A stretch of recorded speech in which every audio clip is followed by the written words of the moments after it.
Good morning, everybody. I think we are on. Let me get my laptop up and running really fast before we start.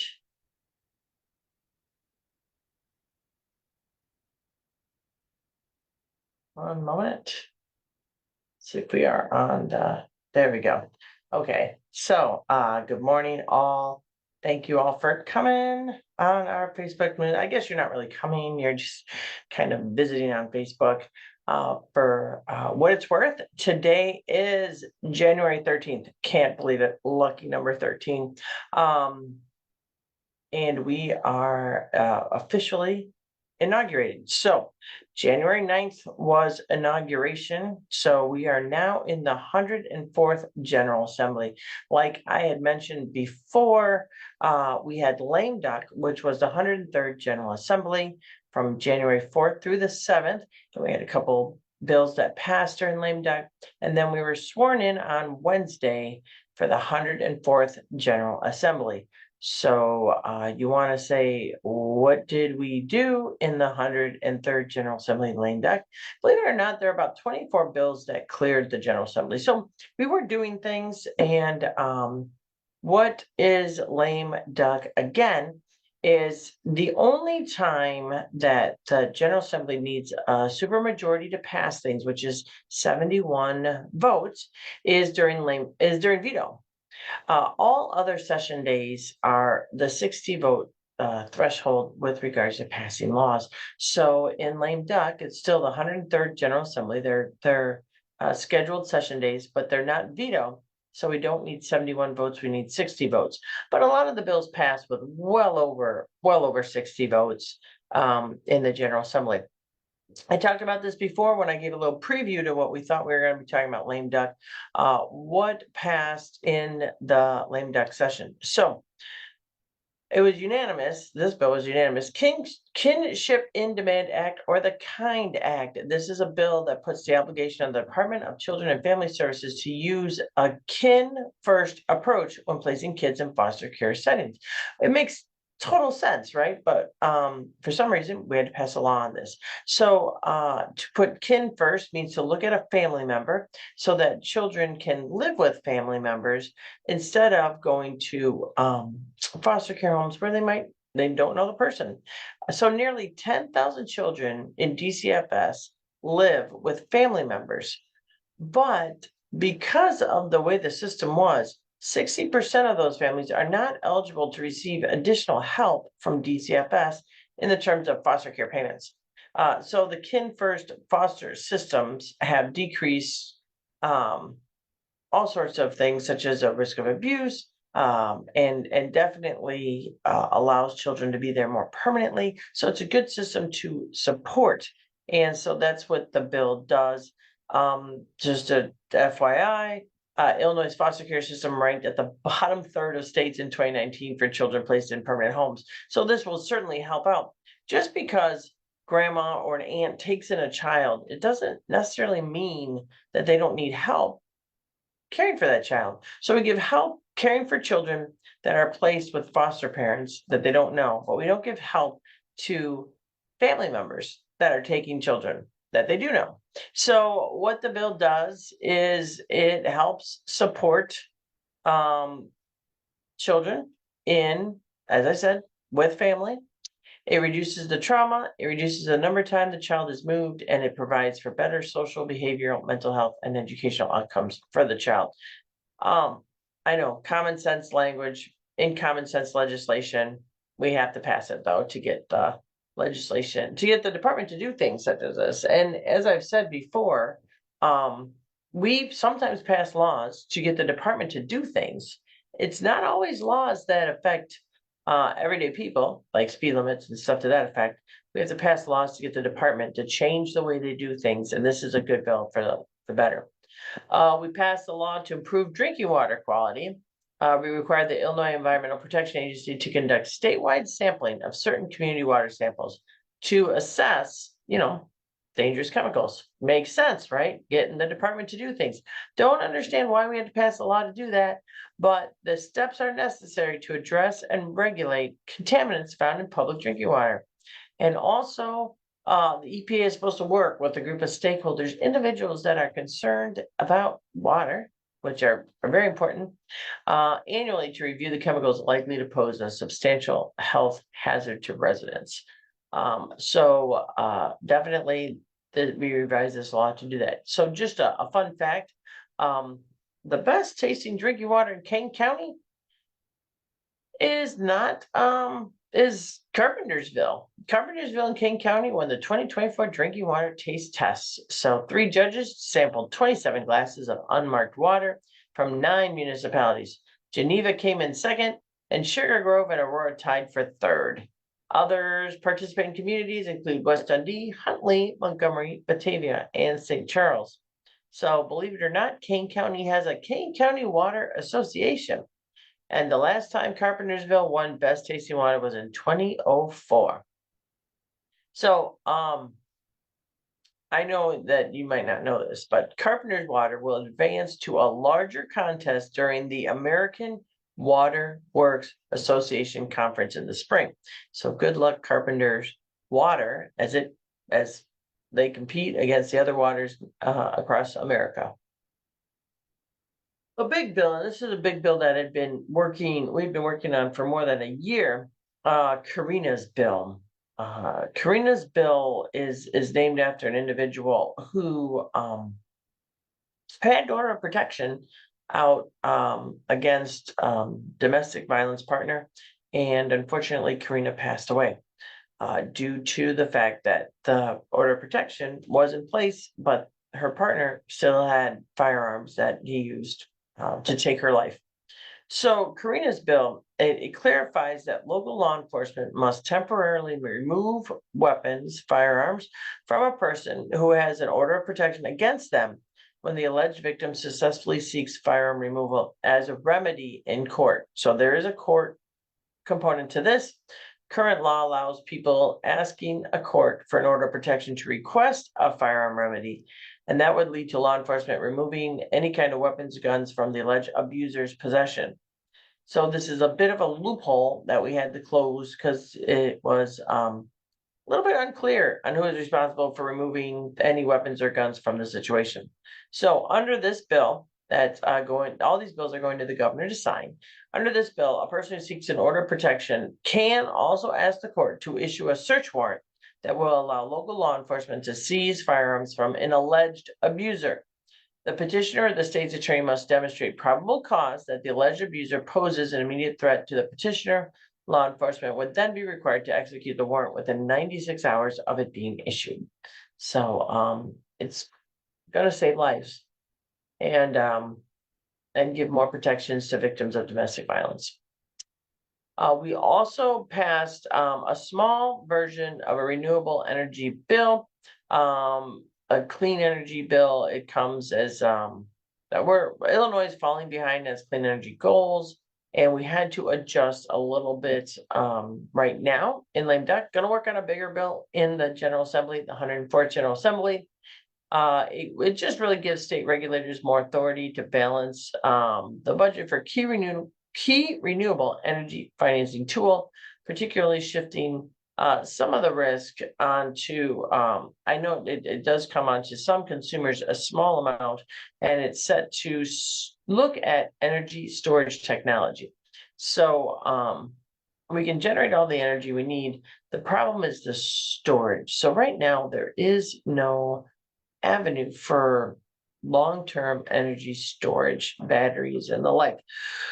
We generate energy up here. We do a lot of energy generation from our nuclear power plants. And the thing about nuclear power plants is when we need more power, such as very, very cold frigid days, such as today, the nuclear power plants can increase production pretty easily.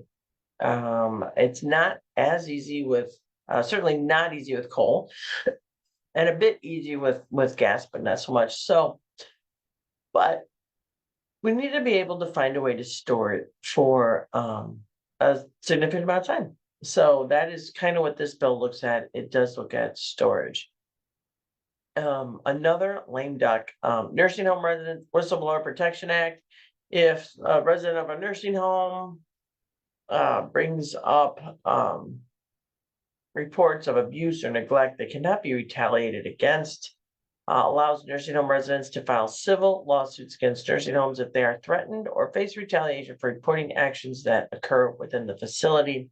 They would have up to 2 years to file the lawsuits against the facility, the licensee, or employees that they face retaliation. Overwhelmingly passed 48 in the Senate, 89 in the House. So again, all these bills, for the most part, passed bipartisanly, and some unanimously. Warehouse workers. We had warehouse worker protection bill.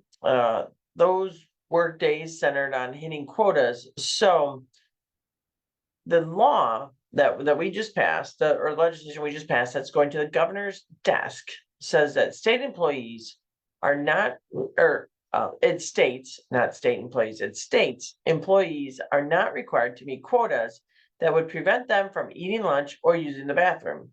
The bill prohibits an employer from firing someone for missing quotas because of these bathroom and meal breaks, and ensures that if the employee believes they're wrongfully disciplined, they have the right to sue.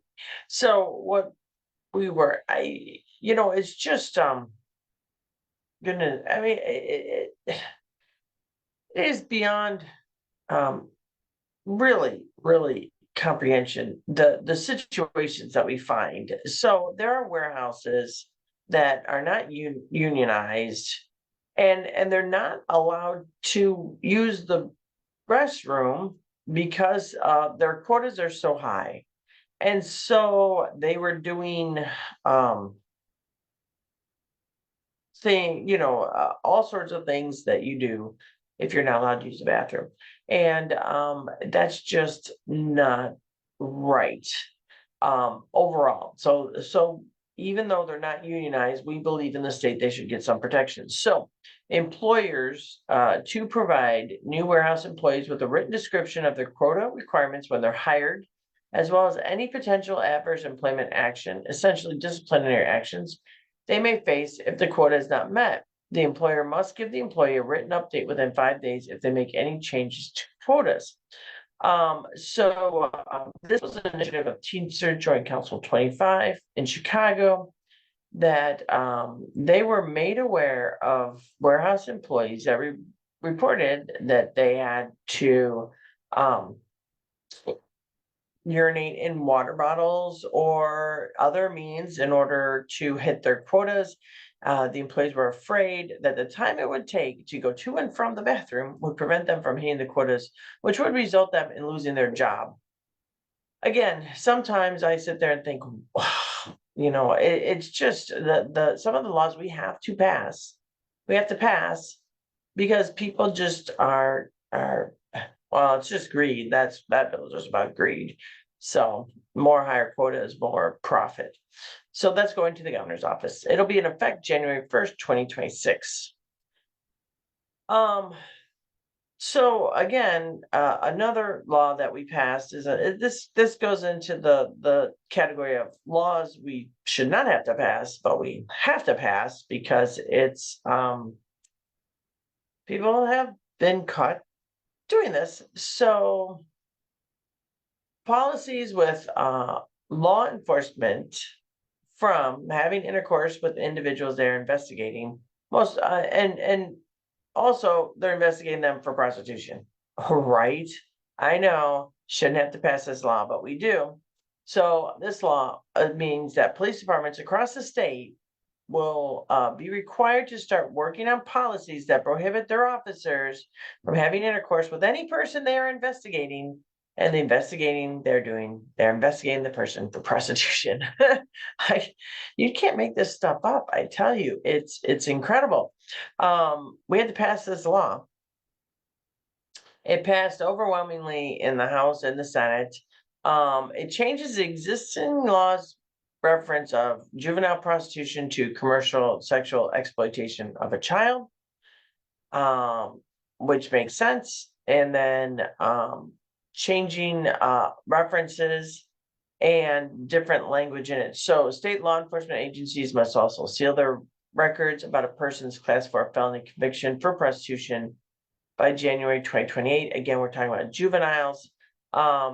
And then persons charged may be eligible if they are victim of human trafficking, along with other circumstances laid out in the bill. So it's an interesting bill, but certainly that nugget of it, of course, it's common sense. But we sometimes have to legislate common sense. Again, going to the governor's office. So the Potawatomi tribe. So nearly 2 centuries ago, they lost their reservation in Illinois in a land sale that most people now concede was completely illegal. The Prairie Band Potawatomi Nation will soon get this land back. So it's taken a long time, and I know I met with a good friend of mine, Leon Ardeline, and he was very, very passionate about this. He passed away several years ago, and it's really sad that it's taken this long, but it did. So the House, we passed out of the Senate and Senate Bill 867, and now it's the House. It's taken nearly 20 years of negotiations between the tribe and the state. 20 years. And so people think legislation passes on a whim or in a short period of time. This was 20 years of negotiations. Not many people have been in the General Assembly, both House and Senate, for 20 years now, but there's one or two, a handful. So 20 years of negotiations between the tribe and the state. Illinois, we passed it out of the House, the state, to hand over to the tribe 1,500-acre state park in DeKalb County, land that largely overlaps the tribe's original reservation. It authorizes the director of the Illinois Department of Natural Resources to deliver a quitclaim deed to the tribe for land that currently makes up Shabana Lake and State Park. The transfer of the land would be contingent on the state and the tribe executing a land management agreement under which the park would continue to be operated as a park and open to the public. So there was some last minute rumors going around that they would put a casino on the park. That's not true. So the Potawatomi Indians once occupied much of the Great Lakes region. They were gradually displaced by the settlements. In 1829, a treaty granted the Prairie Band Potawatomi 2 square miles, or 1,280 acres, and that is now DeKalb County. But after the passage of the Indian Removal Act in 1830, many other tribal members left Illinois, eventually settling in northeast Kansas, where the tribe is now headquartered. About 1849, the Prairie Band Potawatomi traveled west to Kansas to check on the status of tribal members there. While they were gone, the federal government declared the reservation land abandoned and sold it at a public auction. The legality of the sale, however, has always been in doubt because under federal law, tribal land cannot be sold except by an act of Congress. And since Congress never authorized the sale and the tribe had never relinquished its claim to the land, all deeds entitled to that land have been really in some kind of legal cloud. So most of the original reservation is now part of the state park, which I mentioned, and the state acquired it in the 1960s. But some portion of the original reservation are now occupied by private owners. So in addition to the legislation, the Prairie Band Potawatomi are also seeking federal legislation that would settle the tribe's claims to the remaining land on the original reservation site in exchange for a cash payment that would allow them to repurchase land that is currently in private hands. So that's a little bit of background between Potawatomi land and the state of Illinois. And good Bonnie and Gay. Thank you for joining us, and thank you all for watching us today. A number of new bills have popped up for the 104th. So certainly we did have a legislation on 103rd, if you read about it, about the regulation of hemp products. Certainly it's very, very important to do, and regulating them. They can't be bought by individuals under 21, and some of the other provisions. The legislation that was considered in lame duck had several issues. So then there's a new bill that's filed. Everybody rushes to get like the first bill of the first General Assembly, House Bill number 1. I don't really pay that much mind, but it's House Bill number 1. We are looking, Alexi Janulius is looking at mandatory road testing until age 87. I think it's pretty interesting. Some of the data. So right now, mandatory testing in Illinois starts at age 75. And so looking at current law requires those that are 79 or 80 to take behind the wheel test to renew their licenses. 81 to 86, they have to take the test every 2 years. And after that, every year. So looking at mandatory road testing until age 87. So thinking about that, also creating a new system for immediate relatives to ask the state to step in if they think their loved ones are no longer fit to drive. So we're looking at those bills. Representative LaShawn Ford has filed a bill that would establish a procedure for a special recall election for the mayor of Chicago. He has filed the same bill every year since 2015, so it is not particularly aimed at the current mayor of Chicago. So that's a process. Representative West creates the Container Free and Deposit Act, provides for a deposit value of 10 cents to be paid by consumers on each beverage container sold by the state by a dealer for consumption, provides that upon the return to the dealer or person operating the redemption, they shall get their 10 cents back. Now, I remember this back in the day, kind of went away for a while, and this is kind of bringing it back. When I was a kid and we had soda bottles, that we would bring to the grocery store. Actually, it was an Osco, and they had a conveyor belt, and we would line up all the bottles on the conveyor belt to get our deposits back, to get the 10 cents back or whatnot from all the bottles. It was quite the production. We drank a lot of sugary drinks back then, a lot of soda, and certainly I'm sure we got quite a bit back, but the whole back of the car would be bottles to be returned. And then when I was in California back in the 90s, they would have dispensing machines for aluminum cans. So for a couple extra bucks, we would go around, believe it or not, to the beaches after a big event and just load up on aluminum cans. And then you go to the automated aluminum can machine, and they just load them all in, and then they spit out a couple dollars, and then use it at whatever I used it back then. But certainly there is some precedent for that.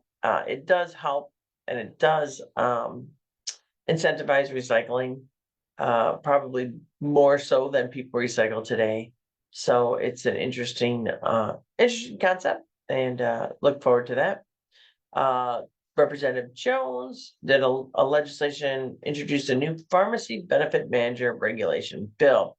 Part of the things is you can't steer patients towards your own pharmacy, requiring a patient to use an in-network pharmacy, paying a pharmacy an amount less than the national average drug acquisition cost for the drug dispense. Now, this is a big one, and they've been working on this for a while. Small pharmacies, and I took a tour, and one of the pharmacies told me that their cost for the medication was higher than the cost that the pharmacy benefit manager was reimbursing them for. So they were operating at a loss at dispensing medications. That's just not right.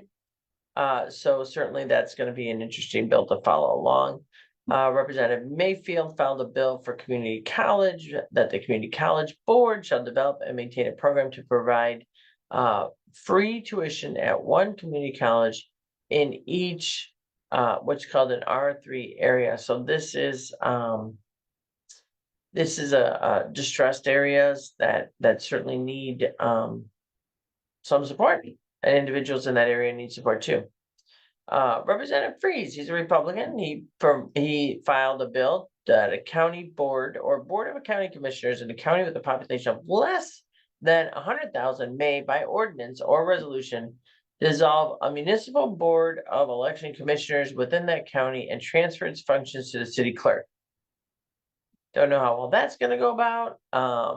You're shifting powers from well, what a municipal board of election commissioners, Aurora had it. They dissolved it by referendum. So what you're doing is you're taking the ability away from the residents that established this board of election commissioners by referendum, taking that away and giving it to the county board. Not sure how well that's going to do, but he filed it.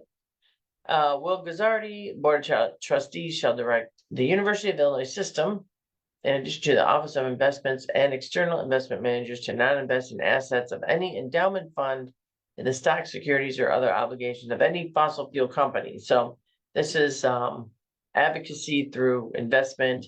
Not sure how that will go, but it's an initiative, and he filed it. So those are a brief overview of some of the legislation that's beginning to be filed in the 104th General Assembly. I am still working on filing those my initiatives this year, listening to people, and certainly, really, certainly, will update you as they come online. And if you subscribe to my email list, you will get that as well. So that is what has been going on in the 103rd and the 104th General Assembly. As now we're going to be off for a couple weeks as everybody files bills and all the logistics of switching over from one General Assembly to the other General Assembly come into play. Just a quick recognition, because today is Monday, January 13th. It is Korean American Day. So to commemorate the arrival of the first Koreans to the United States in 1903, the U.S. Congress designated today as Korean American Day in 2005. So according to the 2020 census, Illinois is home to over 70,000 Korean Americans. In 2022, Sharon Chung became the first Korean American elected to the Illinois General Assembly. So congratulations to Sharon, and that is what today is. Tomorrow is the Orthodox New Year, Tuesday, January 14th. A Happy New Year to the members of the Orthodox community. January 19th, Sunday, National Popcorn Day. So in 2003, the General Assembly designated popcorn as the state's official snack. Whether it's microwave, air popped, or prepackaged, I tell you, popcorn is the best snack ever. My favorite. So celebrate National Popcorn Day on Sunday. Most likely, if you're relaxing, watching TV, watching a movie, or just find a snack on it. Martin Luther King Day is Monday, January 20th. That's when we're going to celebrate Dr. Martin Luther King Jr. It is a holiday, so we will be we haven't really figured out if I'm going to do Facebook Live on Monday or not, but just let you know, it's Martin Luther King Day. And then the whole month of January is Human Trafficking Awareness Day. 28 million victims of human trafficking worldwide. It's incredible. Wear blue to bring awareness and to show support for victims of this just horrible crime. So certainly raising awareness of it. And if you haven't noticed, we are certainly trying to raise awareness, putting up flyers, putting up information throughout we can.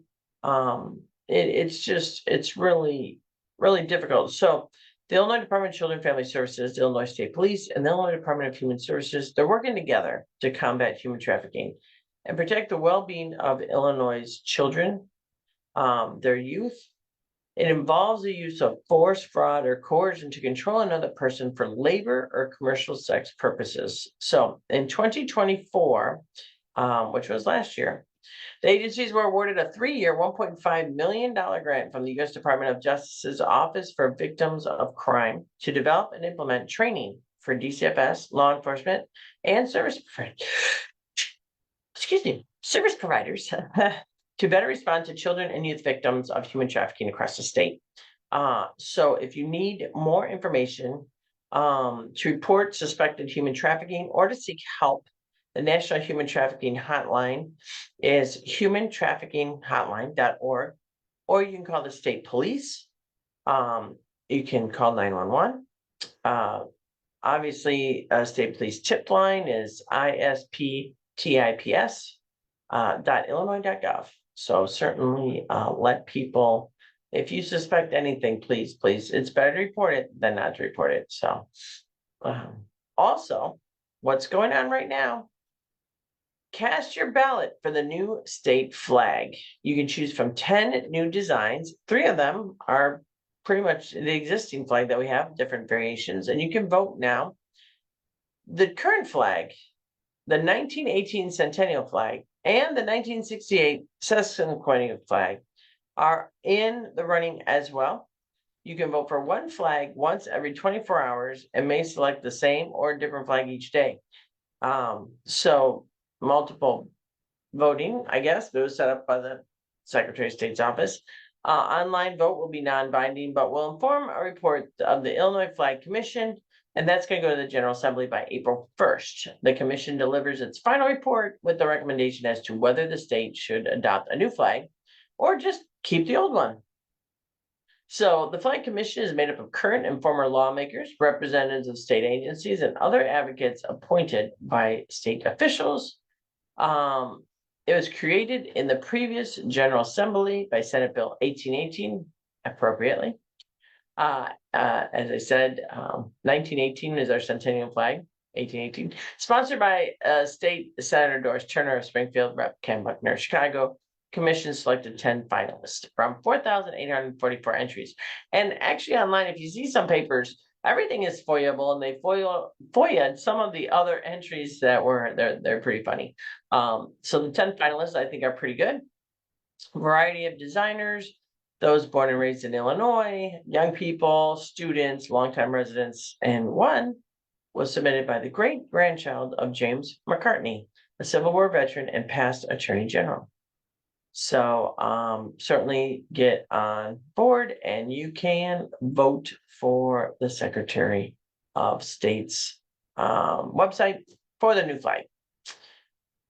Maternal health. So we're looking at Illinois, the Department of Health and Family Services were chosen by the Federal Centers for Medicare and Medicaid Services to participate in a new transforming maternal health model. So the federal program gives $17 million over 10 years to address physical and mental health needs throughout pregnancy, childbirth, and postpartum, addresses adverse pregnancy outcomes, and some of the significant differences between maternal health care across Illinois. So believe it or not, the U.S. has really a disproportionate rate, a very high rate of harmful pregnancy outcomes, especially in underserved communities, despite spending more money on maternal health care than any other nation. It's almost mind-boggling that we have women that are dying in childbirth and other negative consequences when we spend so much per capita on healthcare, especially for pregnancy. So what this will do is it will give the Illinois Medicaid program the technical resources to invest in healthcare, including increased access to midwives, doulas, lactation consultants, perinatal community health workers, reduce complication, especially procedures like C-sections for low-risk pregnancies, and reduced rates of postpartum depression and anxiety. So certainly that's really super important. And again, partnering with the federal government. Medical cannabis. So the Illinois Department of Public Health has approved 4 new conditions for the use of medical cannabis: endometriosis, ovarian cysts, uterine fibroids, and female orgasmic disorder, approved by the IDPH director, Dr. Volra, and comes following a thorough review from the Medical Cannabis Advisory Board. So certainly those are new conditions. You can find all the information you want. These 4 new conditions are brings the total of conditions to 56. And you can find the current list of them at illinois.gov under the Department of Public Health. Certainly we were trying to always streamline things for people. So Governor Pritzker and the Illinois Department of Revenue announced participation in IRS direct file service. So Illinois will participate in the IRS direct file service. It begins January 27, 2025. 2 million eligible taxpayers will now be able to use direct file to electronically prepare and file their 2024 federal tax returns for free. So after filing federal taxes, the program also connects taxpayers to Illinois' free state income tax filing system, My Tax Illinois, where they can file and complete their state tax return as well.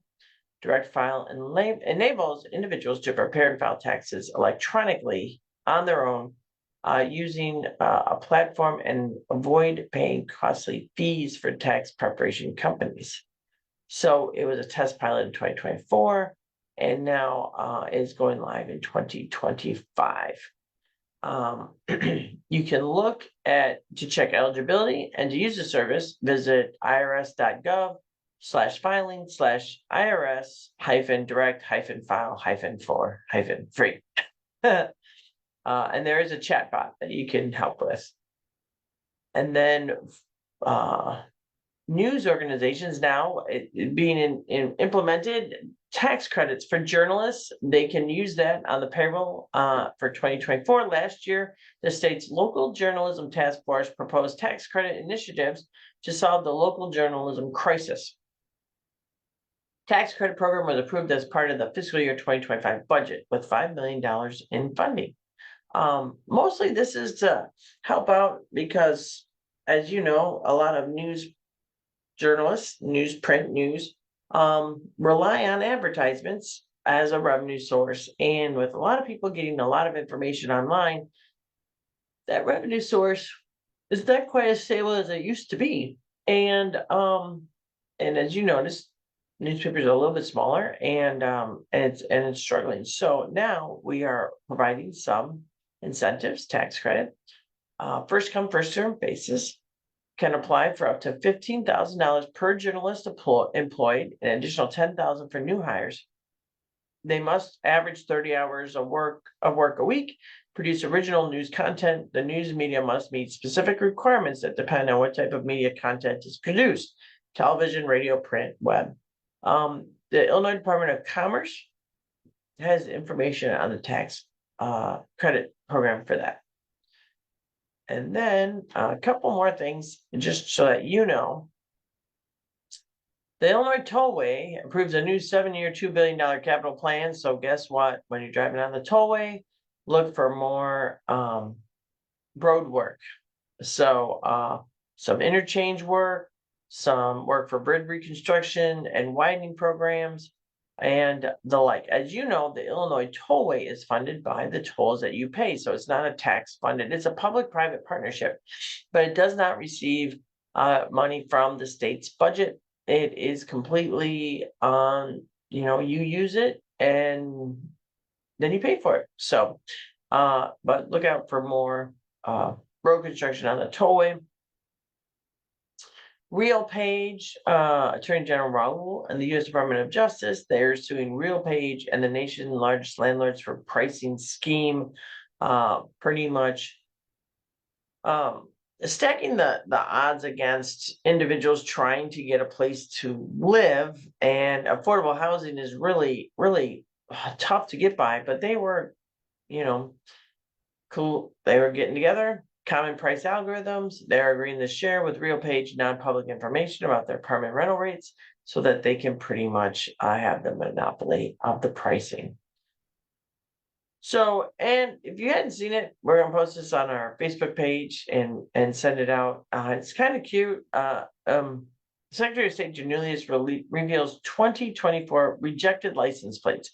So people put in for requests for a vanity license plate, and they are reviewed. 335 were denied. So 60,000 requests were made. 335 were denied because of their inflammatory or offensive nature, or because they're difficult to read. So the team is well versed on sneaky swearing, things that are on the internet, And they have, so he released the top 10. I'm not going to read them, but you can listen to Secretary of State Alexei Janelius read them on his Facebook page and on his website. So the total rejection list sits at 8,015. So pick a plate feature allows residents to customize their plates while also checking to see if the plate has already been purchased by another motorist. So a plate with a combination of letters and numbers will be an additional $47, while a vanity plate with all letters costs an extra $94. So, and then Paramount Theater of Aurora is offering its first sensory-friendly performance, and this is really important. And I'm very excited about this. So the Paramount Theater in Aurora is offering its first sensory-friendly performance of Disney's Frozen, the Broadway musical, at 7 p.m. on Wednesday, January 15th. So it's this Wednesday. Sensory-friendly performances allow people with autism and other social, cognitive, and physical disabilities that cause sensory sensitivities to enjoy the show with their families. The lights and the sound effects are modified. Sensory kits are going to be offered, and a quiet space will be provided in the lobby for breaks. They also offer its lineup of access performances of Disney's Frozen, the Broadway musical, to patrons who are deaf, hard of hearing, blind, or have vision loss. There will be open captioning for people who are deaf or hard of hearing during the show that was on Wednesday, January 8th. And open captioning includes a big LED screen close to the stage where text from the script and the lyrics can be read on the screen. And then they did have sign language interpretation on Friday, January 10th during the show. So patrons close had 2 certified ASL sign language interpreters. So you can get more information on so all you have to do is call, and they do have these performances. The 2 were in the past, January 8th and January 10th, but the one for the sensory friendly performance is Wednesday, January 15th. So certainly go to ParamountAurora.com for more information. So let's see.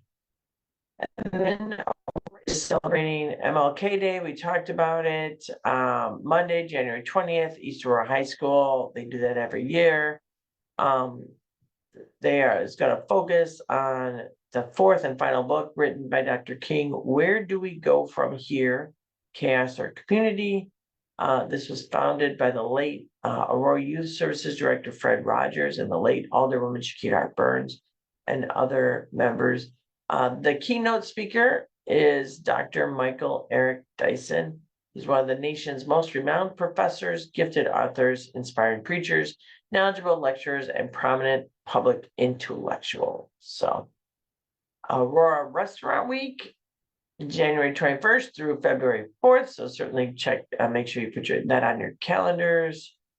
And then congratulations, if I didn't say this before, from Illinois high school music teacher is a finalist for a Grammy. So Dr. Justin Antos will be rubbing elbows with Beyonce and Taylor Swift. Maybe, maybe not. Don't know where he's going to be sitting at the Grammy Awards. And it's not for what he is doing in the radio studio, but for his accomplishments in the classroom. So for 16 years, Dr. Antos has been the music teacher and the director of bands and orchestra at Dwight D. Eisenhower High School in Blue Island. And under his direction, his students have won numerous awards. The band has been undefeated in competitions for 3 separate seasons, and recently the band won its 50th first place victory since the competitive marching band was formed at Eisenhower High School 10 years ago. The students say that they're all better for it. So he's helped us to become like a family, and I truly believe that we will be one of my core memories of high school, stated Eisenhower High School senior McKenna Murphy. So his excellence in teaching and passion for music led him to be among the 10 finalists for the 2025 Music Educator Award given by the Recording Academy and the Grammy Museum. This is the 3rd time he has been nominated for a Grammy in the Music Educator category, and his students are hoping third time's a charm. In 2024, Antos received the CMA Music Teacher of Excellence Award at the Country Music Hall of Fame. A Grammy win would be music to Anton's ears, and he does get a stipend for it. So the school would get $10,000, and he would get additional $10,000. So it's exciting to have Illinois really at the Grammys, and we hope that he would be able to win this time. Third time's a charm. So I'm gonna leave you with that. I am just gonna say a couple of things. The latest tragedies in New Orleans a bit back is horrible, and now the wildfire in California. I served 3 years active duty in California, and we just need to keep those individuals in our thoughts and helping out. And if those want to donate, you can donate to redcross.org to help those individuals that are being displaced by the wildfires. The climate is changing. I'm just going to be honest with you.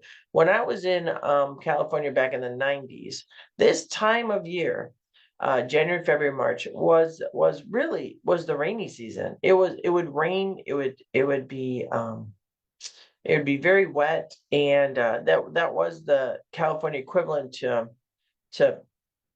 winter that we had. It would be a bit of cold and rainy, and then right after about March, then April and May, everything would grow, and then right about June was when it would heat up and things would start die off, and that's when the threat of fires was the highest.